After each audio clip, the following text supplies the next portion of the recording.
self.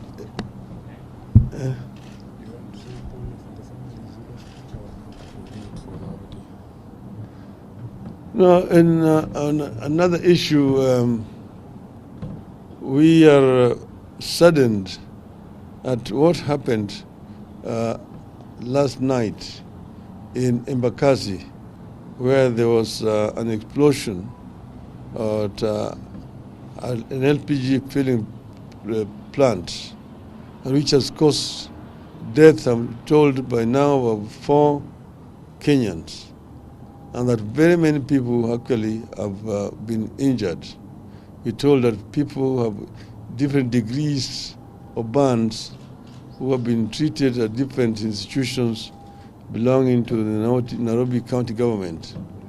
We say pole to the families of the deceased and those who have been injured.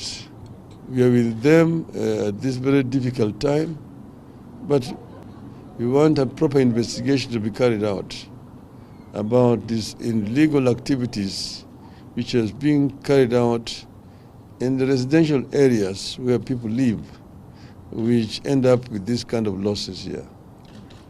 And we urge Parliament to get involved in this. Thank you. Thank you.